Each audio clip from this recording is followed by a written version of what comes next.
ఏంటత్తయ్య చూసుకోవచ్చుగా, చూడండి ఎంత దెబ్బ తగిలిందో. నీ బతుకేంటో చూసుకుంటున్నావా? నిన్ను ఎలా పెంచావు, ఎలా బతుకుతున్నావే నువ్వు? అమ్మా, ఏంటమ్మా ఏమైంది ఇప్పుడు? అడిగినంత కట్నం ఇచ్చి వైభవంగా పెళ్లి చేశావు. ఇప్పుడు నువ్వు ఈ ఇంటి పని మనిషిలాగా ప్రవర్తిస్తావా? అమ్మ, నన్ను ఇక్కడ ఎవరు పని మనిషిలాగా చూసుకోవట్లేదు, నాకేం బాధ లేదు.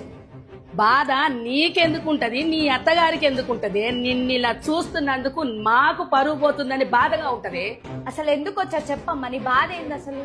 ఇంటి చాకిరంతా చేస్తావు, ఆఫీస్కి వెళ్ళొస్తావు, రాగానే నీ అత్తగారి చాకిరంతా చేస్తావు.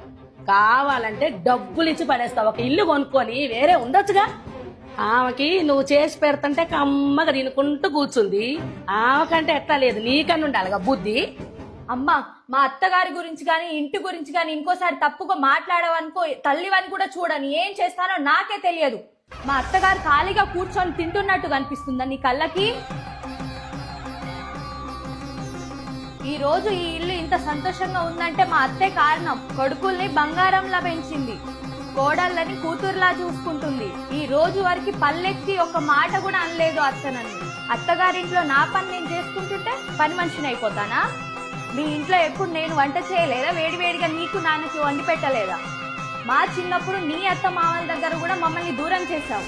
నాయనమ్మ తాతయ్య కంటే అమ్మమ్మ తాతయ్య ఎక్కువ అని మాకు నూరిపోసావు. ఇప్పుడు భార్య భర్తలు విడిగా ఉంటేనే హ్యాపీగా ఉంటుందని మాకు నేర్పిస్తున్నావా? ఒక తల్లిగా బిడ్డ సంతోషంగా ఉండాలని కోరుకో, తప్పు లేదు. కానీ ఒక కుటుంబాన్ని విడదీయాలని మాత్రం కోరుకో. ఇలాంటి మాటలు చెప్పడానికైతే నా ఇంటికి రావద్దు. బయలుదేరమ్మా, నీకు దండం పెడతా.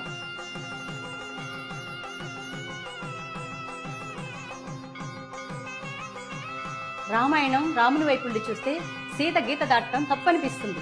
సీత వైపు నుండి చూస్తే రాముడు ఎందుకు ఇంత కఠిన నిర్ణయం తీసుకున్నాడు అనిపిస్తుంది. రామాయణం ఒక్కటే, చూసే ధోరణి వేరు. ఎవరి కోణం వాళ్ళది, ఎవరి ఆలోచన విధానం వాళ్ళది. ఇంటి పని చేసినంత మాత్రాన వాళ్ళు పని మనుషులు అవ్వరు, అది గుర్తుపెట్టుకో. కూర్చొని మేమిచ్చే కాఫీ తాగి వెళ్ళండి. లత, అమ్మ కాఫీ కలిపి తీసురా.